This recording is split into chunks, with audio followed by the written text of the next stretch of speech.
Hola, ¿qué tal? Buenas noches, bienvenidos acá a las 8:45, arrancamos ya este segmento con las entrevistas y el análisis, ya terminando este 2021 para abordar temas que pues bueno, nos harán repasar un poco lo que ha sido este año y cómo vamos a concluir.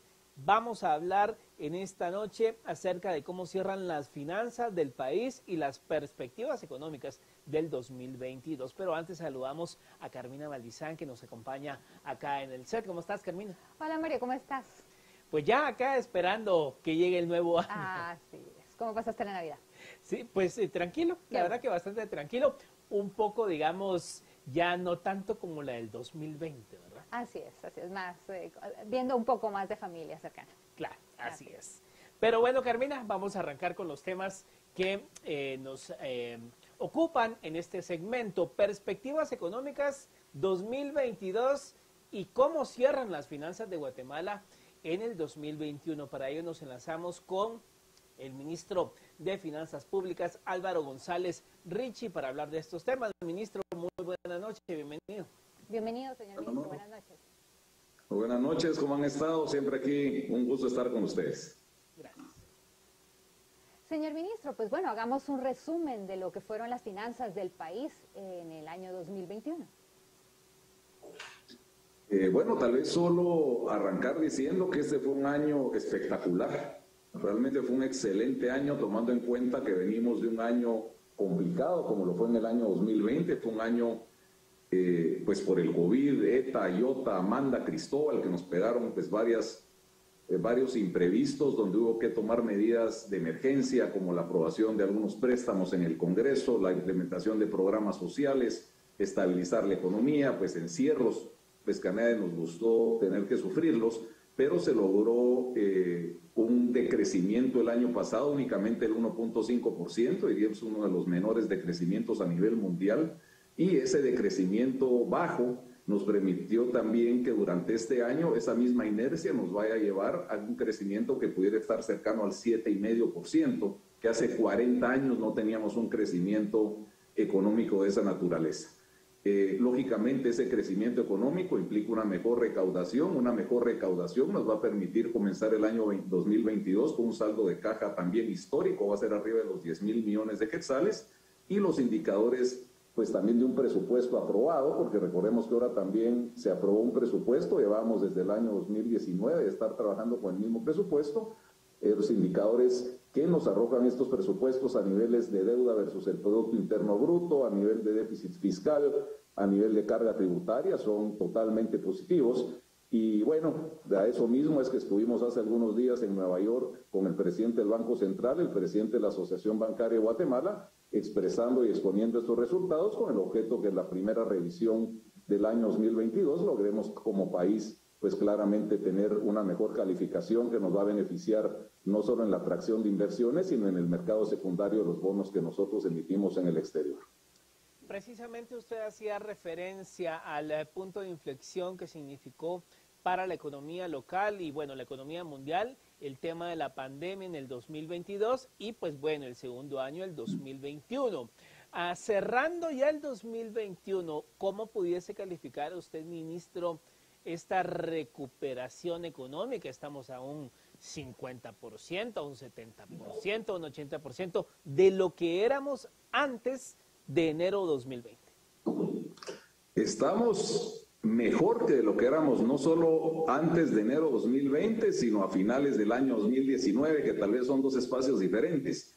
La recaudación está en cifras históricas, inclusive probablemente vamos a llegar este año a la meta que nos pusimos para el otro año. Las exportaciones están sobre el 20%, las importaciones sobre el 20%, una inflación del 3.25%, que siempre se mantiene abajo del 4%, pues que ya se considera bastante estable. Un indicador muy importante también es que vamos a terminar con un déficit fiscal de alrededor de 1.5%. Eso es, repito, mejor de lo que habíamos tenido en décadas. Otra vez, eso pues claramente no vamos a decir es todo gracias al gobierno, eso es gracias al pueblo de Guatemala, un pueblo resiliente, gracias a la confianza que el sector privado ha tenido en nosotros, en el sentido que ha generado más inversión, más empleo. Inclusive tenemos más personas en el ICS, que eso es un buen indicador del empleo formal de lo que tuvimos en la época más alta del año 2019. Yo creo que todo esto, cuando lo sumamos y además capitalizamos el hecho que Guatemala está ubicada en un lugar estratégico, tenemos ambos océanos, estamos cerca de mercados muy importantes, hay muchos inversionistas, estuvimos cabalmente en Washington hace unos días con el presidente y una comitiva atendiendo inversionistas que quieren venir a Guatemala. Vienen inversiones muy importantes, esas inversiones pues se van a trasladar en empleos formales, empleos mejor pagados, y eso pues también se va a trasladar en una reducción en la migración, que es parte de los intereses de la agenda de Estados Unidos. Así que diría que este año siempre ha sido un año complicado, hemos perdido seres queridos, el COVID pues no podemos decir que no nos impactó, pero hemos sabido recuperarnos y el otro año yo estoy totalmente positivo que va a ser espectacular. Señor ministro, este aumento de los afiliados al ICS es por parte de empleados del sector público o del sector privado, porque ha habido bastante duda al respecto. ¿Qué tanto ha crecido el gobierno durante este año o qué tanto son empleos del sector privado? Sí, diría que lo que está hablando en el ICS es el sector privado. Básicamente el Estado, también recordemos, y lo aclaro, en el presupuesto tampoco hay nada contemplado de pactos colectivos, han habido restricciones y circulares inclusive del presidente de contención del gasto en términos de contrataciones. Entonces diría que el tamaño del Estado pues no ha crecido, por así decirlo. Hemos tenido en el Ministerio de Educación, pues hay corrimientos salariales por el escalafón, que pues son por ley, pero diría que el Estado se ha mantenido básicamente del mismo tamaño. Lo que vemos nosotros ahora en el ICS es claramente la afiliación de empleados por parte del sector privado que están pagando su cuota patronal. Ahora bien, ministro, si hablamos en cuanto al tema de la inflación, Estados Unidos ha tenido en los últimos meses un serio problema en cuanto al tema de la inflación. Bueno, el 2021 ha sido un tema bastante complicado para Estados Unidos y que obviamente economías como la guatemalteca, pues, que tienen tanta interacción con la economía estadounidense y nuestra cercanía, pues obviamente sentimos todavía esa repercusión. ¿Cómo evalúa usted todo este tema de la inflación acá en Guatemala, lo que está ocurriendo en Estados Unidos? ¿Cómo podemos hacer, digamos, una comparación en cuanto a efectos? Si se supo manejar, si todavía podemos esperar que 2022 hayan efectos de esta inflación estadounidense. ¿Cómo ve usted el tema? Bueno, en el caso de la inflación de Estados Unidos es un efecto, diría yo, difícil, ya que pues, Estados Unidos, que se caracteriza por inflaciones sumamente bajas, ahora está alrededor del 6.9%. Y recordemos que uno de los efectos de la inflación y una de las consecuencias es cuando hay mucha liquidez en el mercado. El hecho que Estados Unidos pues haya puesto más liquidez en el mercado, una masa monetaria más grande, eso pues claramente genera inflación, genera que se deprecie el dólar. Y lo que estamos viendo nosotros ahora es un Estados Unidos con inflación alta, en donde esperamos también que las tasas de interés vayan para arriba. Todo está más caro en Estados Unidos y aunque la inflación de Guatemala es una inflación baja de 3.25%, esa inflación importada que tenemos por parte de Estados Unidos claramente la vemos reflejada. Como contraparte también, la gran ventaja que estamos teniendo es que los commodities han tenido un incremento, diría, muy importante, el tema de aceite de palma, café, cardamomo, banano, han venido para arriba a los mercados mundiales. Eso pues nos está generando un mayor flujo también de divisas y por ahí vamos pues de alguna forma buscando cierta nivelación, pero sí el hecho de que Estados Unidos todavía esté cerrado en muchos espacios. Yo estuve en Washington, como les digo, hace pocos días y aún está cerrado. Hay edificios como el edificio del Banco Mundial, que son edificios que tienen 3.500 personas trabajando, donde básicamente los abrieron solo para recibirnos, porque aún siguen trabajando desde la casa. Eso pues implica que el Estado sigue dando subvenciones, sigue dando transferencias en efectivo a las personas y eso pues claramente genera ese exceso de liquidez que a la vez se traduce en inflación. Señor ministro, aprovechando que estamos hablando de temas internacionales, pues Alemania también ha sufrido una inflación muy grande, otros países europeos, y el tema de China no lo podemos dejar a un lado, puesto que toda la economía está redireccionada también hacia el gigante asiático. ¿Usted cree, su proyección es muy difícil, pero usted cree que Guatemala podrá continuar externa, se puede decir, porque este año fue maravilloso realmente a estos sucesos internacionales? Sí, yo creo que la capacidad que hemos tenido de irnos adecuando a las coyunturas, porque son varias coyunturas, ha sido buena. La ventaja que tenemos, diríamos, países como Guatemala, en donde hemos también, he de decir, fortalecido mucho el tema del contrabando a través de los puestos de control interinstitucionales, rayos X en los puertos, se han hecho varias horas física también en los puertos. Eso de alguna forma nos ha puesto en el ojo de diferentes empresas americanas que tenían operaciones en Asia, principalmente China, de venirse a países como Guatemala. Ya no es porque sea más barato en China, o sea más barato en Vietnam, o sea más barato en Indonesia, ya están viendo a Guatemala como un centro de cercanía, de menor riesgo de rupturas de cadenas de suministro para venir a invertir en el país. Doy un ejemplo, nosotros en tema textiles, hubo una reunión en esta última visita a Estados Unidos con un grupo de textileros muy importante, en donde el mercado que Guatemala se puede abrir en el sector textiles es impresionante. Entonces, repito, creo que la ubicación geográfica de Guatemala, la solidez financiera de Guatemala, la inflación, el hecho, hay un tema que muchos no le ponen atención, pero el mismo impedimento constitucional de que el Banco Central le pueda prestar al Estado da una certeza jurídica financiera tremenda, que eso lo ven mucho también los inversionistas de fuera. Así que nuevamente tenemos mucha materia prima en el sentido de a dónde seguir manteniendo nuestras relaciones, y creemos que lo que vaya pasando alrededor del mundo, pues nos vamos a ir adecuando y sacando provecho de él para que este crecimiento histórico que tuvimos nosotros durante este año lo podamos replicar los años subsiguientes. En ese sentido, ¿cómo está el relacionamiento de Guatemala con nuestros vecinos en cuanto a comercio? ¿Cómo pudiésemos hablar del 2021 en torno a ellos, Centroamérica, México, Estados Unidos? ¿Cómo estuvo esto, ministro? Estuvo bien, recordemos, es importante, hay una instancia que se llama COSEFIN, que es el Consejo de Ministros de Finanzas de Centroamérica, República Dominicana y el Caribe, en donde hablamos ayer cabalmente de cómo Guatemala viene a ser el único país que realmente está atravesando un excelente momento financiero, al contrario de nuestros países vecinos, en donde están llegando a niveles de deuda de 100% versus su Producto Interno Bruto, en donde el endeudamiento lo siguen buscando. Nosotros básicamente ya no somos un país que estamos buscando más deuda para funcionar, sino estamos buscando operaciones de financiamiento para proyectos específicos que se puedan rentabilizar. Y el comercio que estamos teniendo, diría yo, con los países de la región se ha mantenido. Hemos tenido también mucho interés de países vecinos en venir a invertir a Guatemala, ya que sus países están atravesando algunas dificultades y por consiguiente están buscando economías más estables como la nuestra para venir a invertir. Pero sí, repito, hay una buena relación, estamos tratando de actuar también como región, ya que somos más importantes, pero sí hemos de decir que Guatemala está en una situación muy diferente a los países que tenemos alrededor. Sí, ministro, hablando de deuda pública, ¿cómo se encuentra Guatemala en este momento, puesto que se habló mucho del endeudamiento que se estaba dando en el país a raíz de lo que se dio en el año 2020 por el COVID?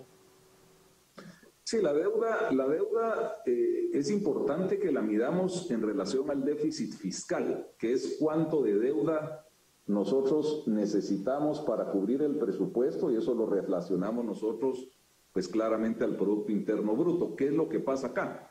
Que Guatemala, como el 99% de los países del mundo o más, tienen presupuestos deficitarios y presupuestos que requieren deuda.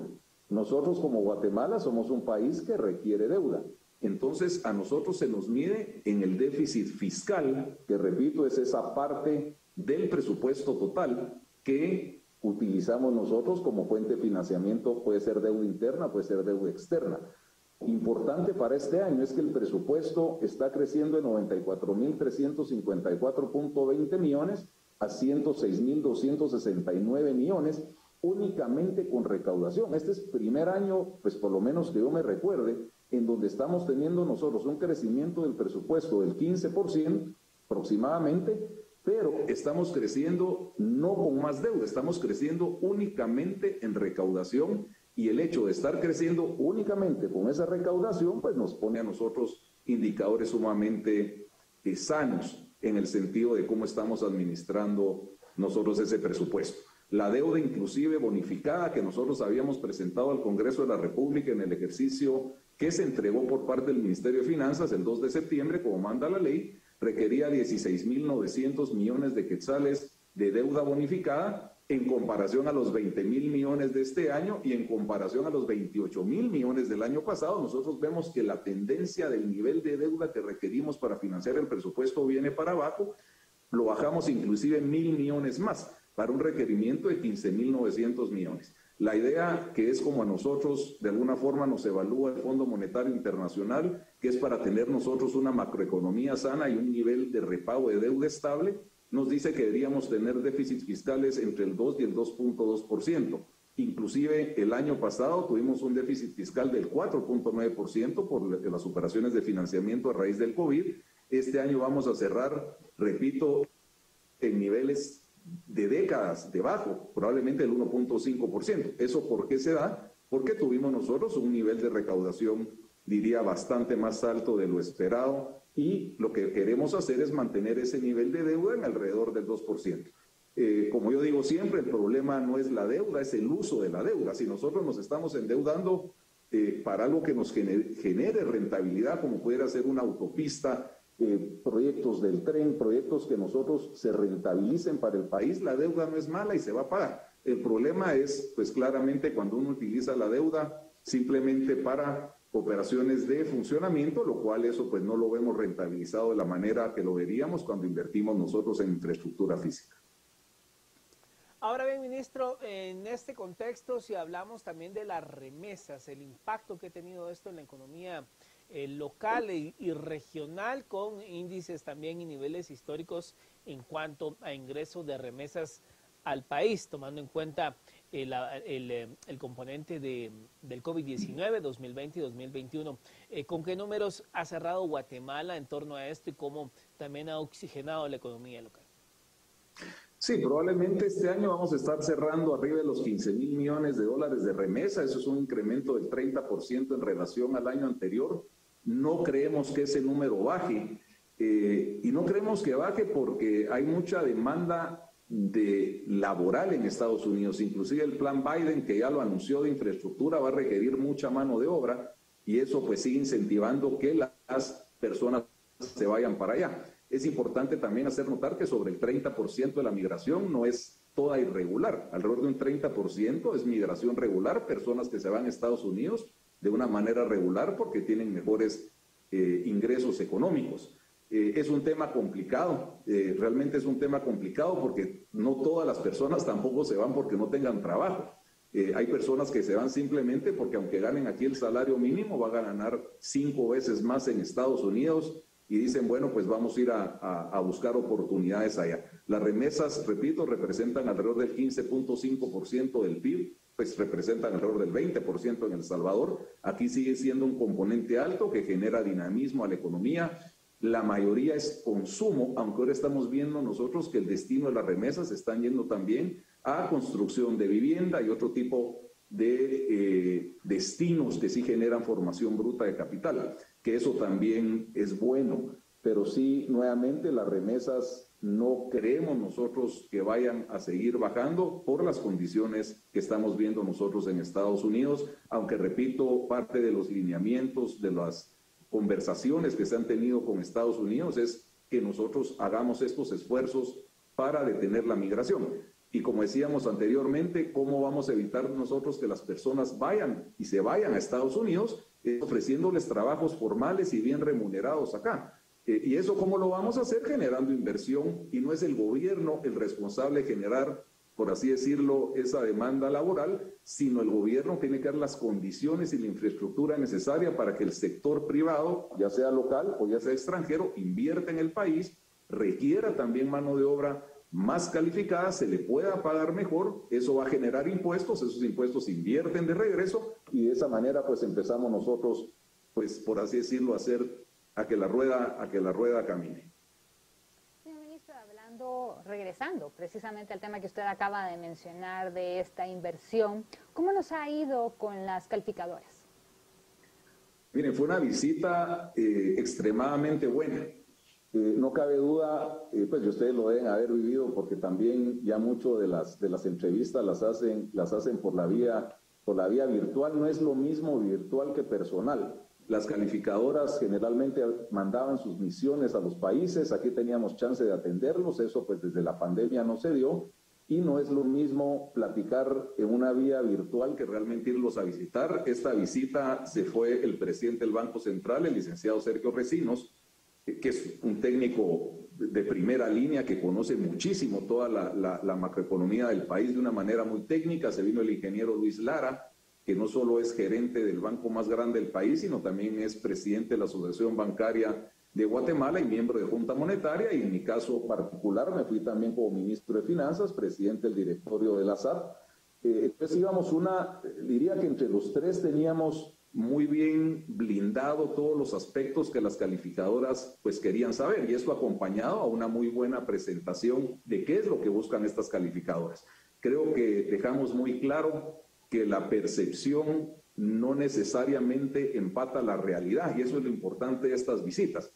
Hicimos estas presentaciones, atendimos y respondimos muchísimas preguntas, y creo que las tres calificadoras se quedaron totalmente claras de que Guatemala va en una ruta positiva, en una ruta que claramente debemos ser nosotros mejor calificados. No podemos exigirle nosotros pues que nos califiquen mejor. Estamos pensando hacer otra visita antes de su primera misión de revisión al país para volverles a contar cómo vamos, porque repito, el hecho que nosotros nos mejoren nuestra calificación de riesgo país, la cual he de decir no nos la cambiaron como a muchos países a raíz del COVID, pero creemos nosotros que estamos subcalificados y que sí debemos tener nosotros una mejor calificación, y esto pues repito se va a trasladar en una mayor confianza de los sectores interesados en invertir en el país. Cuando usted menciona, ministro, que no necesariamente la percepción de las calificadoras empata con la realidad, ¿básica o específicamente a qué se refiere? En que, por ejemplo, hay muchos temas políticos, por así decirlo, que ellos de alguna forma ven noticias, ven redes, pues preguntan, porque reconozco que las calificadoras, la relación no es solo con el gobierno, la relación, ellos hablan con sector privado, sociedad civil, tanques de pensamiento, entonces reciben mucha información. Aquí la idea, repito, fue llevarles una presentación muy bien sustentada, los números muy claros, los números no mienten.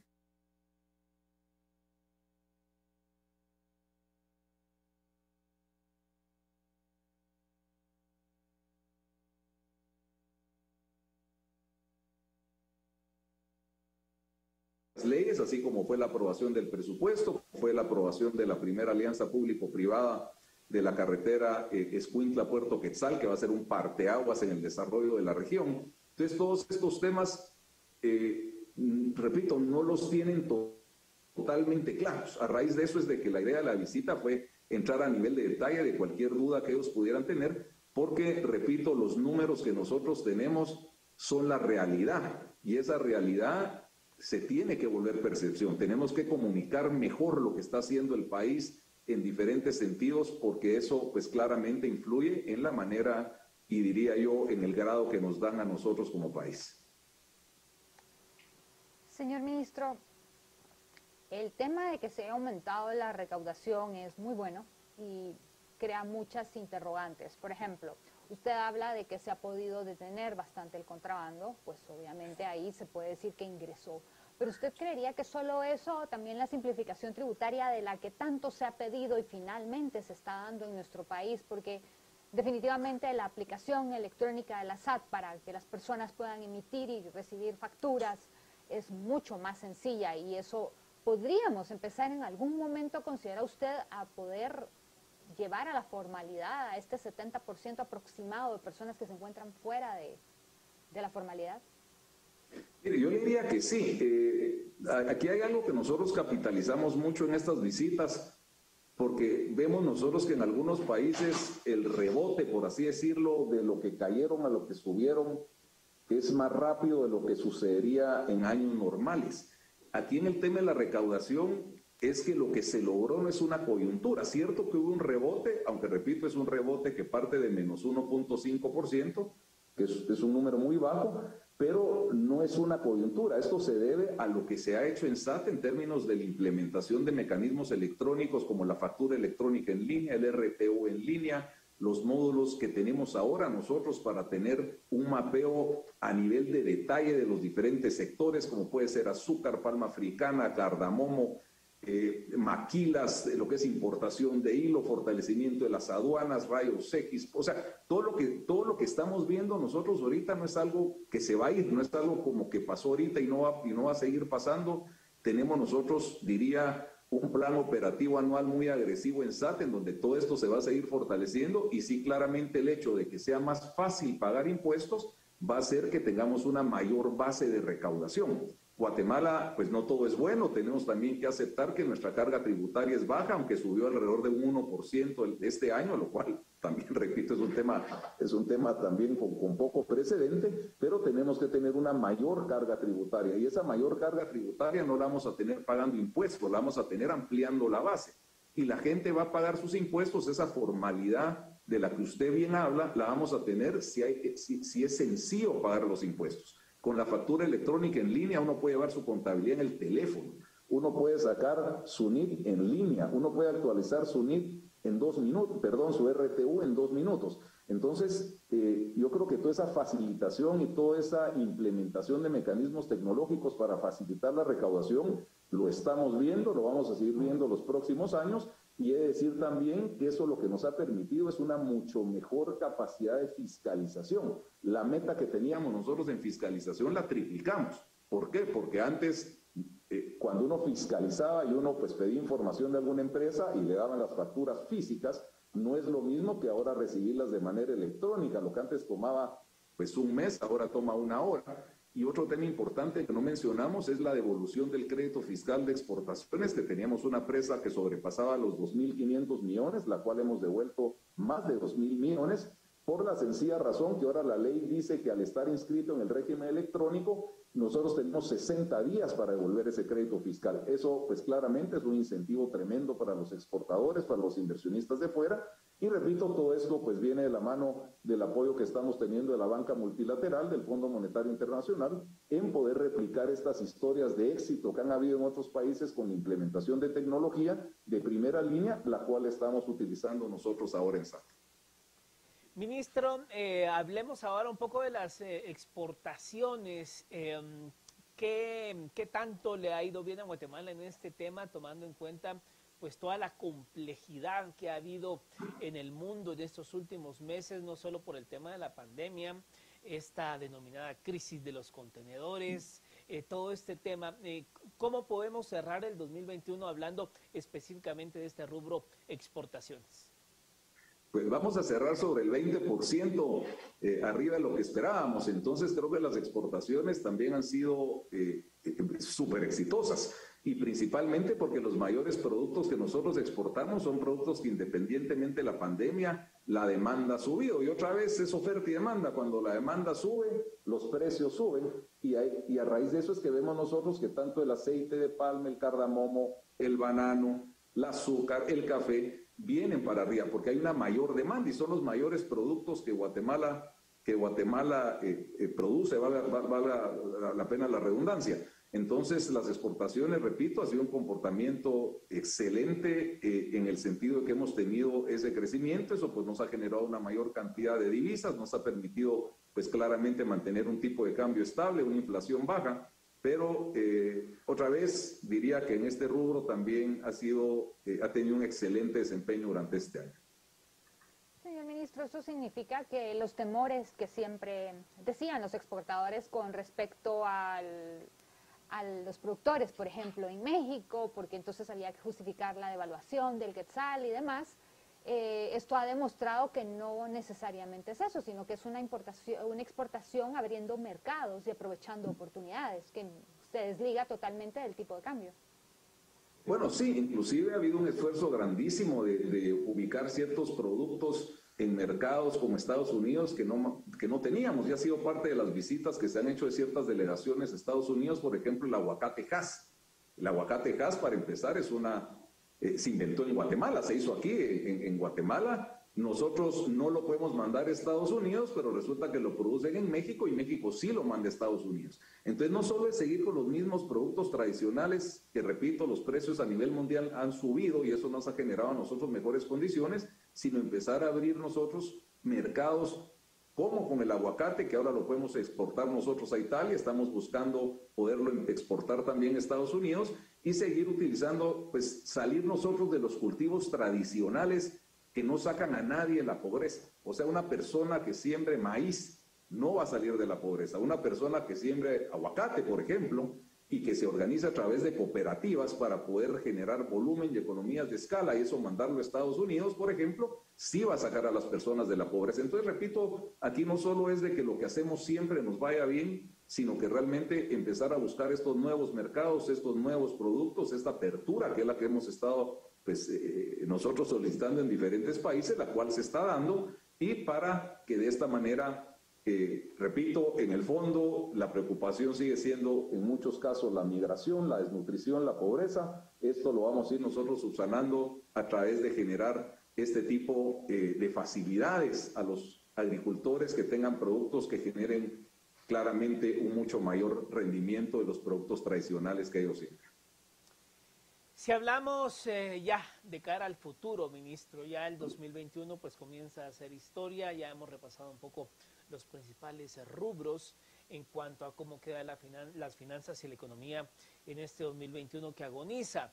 De cara al 2022, está ya a la vuelta este 2022, hay mucha expectativa, el mundo continúa en su recuperación económica, la región también. ¿Cómo situamos a Guatemala? ¿Cuáles son los principales retos económicos? Todavía hay que hablar de la variable COVID-19, pero en ese sentido, ¿cuál es, digamos, cómo visualiza usted, digamos, el primer semestre, para no irnos tan lejos, el primer semestre de 2022 en cuanto a finanzas y economía guatemalteca? Lo veo muy bien. Tal vez hablando, hay dos retos y realmente son instrucciones que hemos recibido directamente del presidente Alejandro Yamatei. Pues hemos tenido reuniones ayer, si no estoy mal, tuvimos consejo de ministros, de cuáles son esos retos y cuál es la instrucción directa de cómo como ministros los tenemos que atacar. Y el reto es ejecución y el otro es transparencia para lograr una calidad del gasto. Ahora nosotros tenemos recursos, tenemos caja, no hay excusa para que nosotros digamos no ejecutamos porque no hemos colocado bonos, porque no hay suficientes impuestos. Tenemos nosotros la caja, podemos comenzar a ejecutar en el corto plazo. Los mismos consejos de desarrollo, por ejemplo, que son más de 2.800 millones de quetzales en 2.109 obras, que son obras ya aprobadas, obras que tienen SNIP, ¿verdad? Que ya es básicamente el documento que les permite ejecutar de inmediato. Todo eso debe llegar lo antes posible, o sea, no es empezar a ejecutar en agosto, octubre, es empezar a ejecutar en enero, febrero. Entonces diría que nuestro mayor reto, repito, es la capacidad de ejecución, lo cual tenemos una instrucción directa del presidente de la República que tenemos que ejecutar a la brevedad, subir los eventos, tenemos que ser lo más transparente posibles. He de decir también que en el Ministerio de Finanzas hemos hecho, pues pueden entrar ustedes a la página web del Ministerio de Finanzas, que es www.minfin.gov.gt, y van a encontrar ustedes portales de transparencia en donde pueden ver el destino del último centavo del presupuesto. ¿Qué quiere decir eso? Que transparencia tenemos, pero la transparencia y calidad del gasto no es lo mismo. Ahora bien, nosotros con la transparencia vamos a generar pues una auditoría social más agresiva, más fácil de hacer, y es información que cualquier persona puede tener a su acceso de una forma muy amigable. Y si nosotros ejecutamos, somos transparentes, logramos calidad del gasto y empezamos a ejecutar desde principios del próximo año, vamos a ver nosotros pues obra física, lo cual genera empleo, genera mano de obra. Y bueno, yo siempre doy el ejemplo, Cristian, creo que es el motorista ahí del equipo de ustedes. Yo a veces paso por el libramiento a Chimaltenango, son 18 kilómetros y solo es de ver la economía que ha crecido en el área de Tecpan, debe haber crecido 300%, con un tramo carretero de 18 kilómetros. Ahora imagínense ustedes con la autopista Escuintla Puerto Quetzal, con la C50, con la C100, con la CA9, con lo que quedó pendiente para ir a la frontera Tecumumán, con un tren que ya vamos muy adelante para el primer tramo. Les repito, esto lo vamos a empezar a ver y la idea, como les decía anteriormente, es ejecutar de una manera transparente lo antes posible, sabiendo que tenemos el presupuesto y que también tenemos los recursos necesarios para hacerlo. Sí, ministro, y qué bueno que lo menciona, porque precisamente cuando se aprueba esta primera inversión público-privada con la autopista han salido muchísimas críticas. La gente tiene mucha desconfianza y muchos aún no entienden la diferencia porque piensan que es una privatización y no han entendido que esto sigue siendo propiedad del Estado de Guatemala. Así que sí me gustaría que nos abordara un poco más de esa confianza sobre la obra pública, que usted mencionó, el libramiento de Chimaltenango, y ese todo el tiempo tiene críticas por todo lo que está sucediendo, pese a que, como dice usted, ha crecido la región, pero la carretera está muy mal. ¿Cómo hacemos para mantener estas inversiones vivas y que la ciudadanía tenga confianza en que una alianza pública-privada pueda funcionar correctamente? Bueno, yo tal vez partiría, y también como persona que vengo del sector privado, miren, el sector privado es más eficiente, eso no hay absolutamente ninguna duda, y eso lo vemos en el sentido que ustedes transitan por la base y transitan por lo que ha pasado en la autopista y el libramiento a Chimaltenango, donde fue la misma constructora la que hizo ambos proyectos, y ustedes ven que en la base, pues probablemente no encuentran un trébol que crece de una pared, de un muro de contención. El privado es más eficiente. Una alianza público-privada es recursos privados en lugares públicos, por así decirlo, en donde no solo nos garantizamos la construcción, sino que garantizamos también el mantenimiento y la sostenibilidad de la obra. Les doy un ejemplo. Solo ahora con esta alianza público-privada, ya el peaje va a bajar a 10 quetzales y ya no a 15.25 como está, y eso ya fue un anuncio que se dio ayer. Ya empezamos a ver nosotros los beneficios en un tramo, porque la misma empresa que administra la autopista Palín-Escuintla, quienes van a desarrollar el proyecto de la autopista Escuintla-Puerto Quetzal. Ya vemos nosotros, solo del hecho de haber dado ese primer paso, ya el peaje bajó 33%. ¿Qué vamos a hacer con eso? Es que, de alguna forma, al generar nosotros esa infraestructura que el Estado no está haciendo por X o Y razón, se va a hacer de una manera más eficiente, y además no solo es la autopista, son pasos a desnivel, cómo se va a fortalecer todas las vías de acceso a Escuintla, por ejemplo. Hay comunicaciones entre la ruta que actualmente es de Palín a Escuintla con la ruta que va por la carretera vieja que va a Escuintla. Entonces, son varios proyectos. Las zonas industriales que se van a realizar ahí, ustedes no van a tardar en empezar a ver que donde ahora hay sembrado caña, ahora van a tener parques industriales, van a tener zonas francas. Recordemos que también se aprobó una ley de zonas francas en donde ahora las personas pues van a utilizar a Guatemala para que en esas zonas francas puedan producir, puedan ingresar materia prima, la puedan transformar, la puedan sacar de vuelta a través de Puerto Quetzal. Y esto, pues, ¿qué genera? Mano de obra, genera empleo, genera mejores sueldos, genera impuestos. Entonces, repito, es como todo el paquete completo. Y es fácil ir a países vecinos como México cuando uno pasa por estas grandes autopistas que son alianzas público-privadas. Y he de decir también que estamos ya trabajando en un esquema complementario a las alianzas público-privadas. Esto lo estamos haciendo con el Banco Mundial, el BID y el BCIE, que se llama contratos cremas, que es una manera en la cual el Estado va a hacer las contrataciones, pero a la vez va a contratar también el mantenimiento de las obras con la garantía de pago del banco. ¿Eso qué quiere decir? Que yo como constructor voy a hacer la carretera, voy a darle mantenimiento a la carretera, y el banco multilateral, por ejemplo un banco mundial, va a ser el garante de que me van a pagar a mí ese mantenimiento. Eso en Brasil ha generado más de 36.000 kilómetros de carreteras. Son temas que ya están funcionando, no son nuevos, son parte de esas transferencias de conocimientos que nos da la banca multilateral, con lo cual esperamos nosotros también empezar a desarrollar pues varios proyectos y a reparar varios tramos que actualmente están en el abandono, que no son cobrados, sino simplemente es un mecanismo de contratación y de mantenimiento diferente. Ahora bien, ministro, ¿se tiene planteado o hay, digamos, proyectos en puerta en el 2022 para nuevas alianzas público-privadas?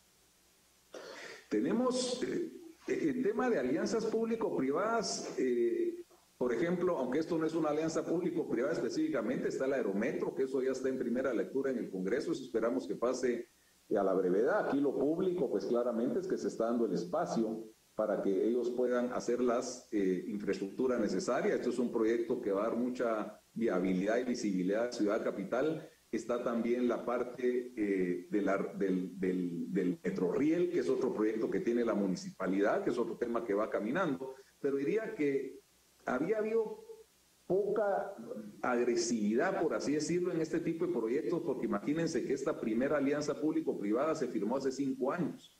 Entonces no había credibilidad del país que se pudieran llevar a cabo las alianzas público-privadas. Yo creo que esta primera alianza público-privada ya no es una seña, diría, muy importante a los inversionistas de que sí podemos hacer alianzas público-privadas. Ya tenemos nosotros detectados y hechos inclusive algunos cambios que vamos a hacer a la ley para proyectos de vivienda público-privados, y creo que esto va a empezar a generar una dinámica totalmente diferente. O sea que esta primera alianza público-privada no solo es lo importante de la carretera, sino la señal de que en el país sí podemos hacer este tipo de operaciones para que empiecen a generarse estas otras transacciones que esperamos ver nosotros a la brevedad.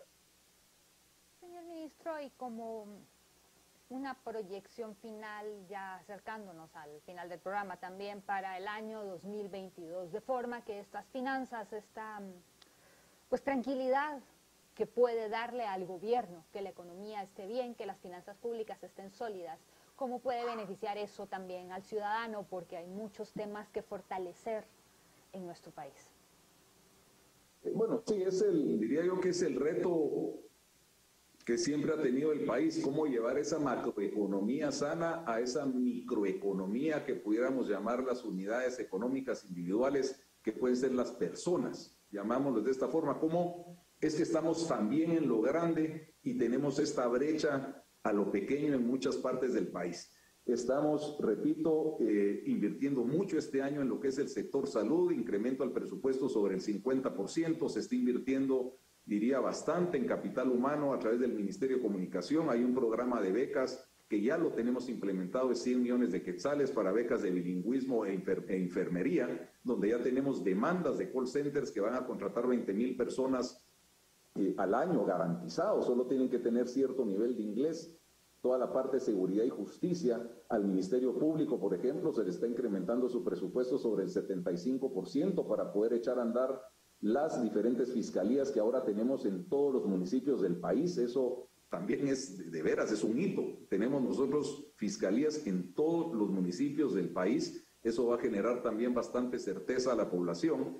Entonces, otra vez, yo solo dejaría el mensaje de que la economía está bien, va a seguir mejor, la confianza que tiene el sector privado, invitarlos a esa fiscalización, a esa auditoría social, de que los recursos lleguen de la manera que tienen que llegar, y tenemos una ruta clara, y la ruta ya la tenemos nosotros plasmada y la estamos viendo desde que asumimos el gobierno, independientemente hayamos tenido todas estas crisis pues que salían de nuestro control. Así que nuevamente yo pues pediría este tipo de espacio. Ustedes saben que en el momento que ustedes quieran me tienen en persona o me tienen aquí tan fácil como en una videoconferencia para irles contando qué va pasando. Pero otra vez, vamos bien, o sea, no nos perdamos, vamos bien. Tenemos un buen presupuesto, hay proyectos, tenemos, repito, buenas alianzas, vienen inversiones de fuera. ¿Qué es lo que tenemos que hacer? Pues trabajar de la mano, tener esa confianza, mejorar la percepción y aprovechar, repito, estas condiciones únicas, porque realmente no las hemos tenido, por lo menos desde que yo tengo memoria. Bueno, pues muchas gracias, ministro Álvaro González Richie, por haber estado con nosotros esta noche. Esperamos que tenga también un excelente 2022. Gracias. Así es, muy feliz año. Muchas gracias a todos y felices fiestas. Ya nos vemos. Bueno, Carmina, hay un repaso de las finanzas 2021 y perspectivas del 2022. Y cada quien tiene que ir aportando también desde su esfera propia, el ir ordenando sus finanzas después de este terremoto que fue el 2020-2021, ¿no? Exactamente, las herramientas están ahí, las situaciones empiezan a dar para el país, pues es importante aprovecharlo y pues seguir adelante todos trabajando por este país que tenemos. Por supuesto. Bueno, gracias por su sintonía, nos vemos en una próxima emisión. Buenas noches.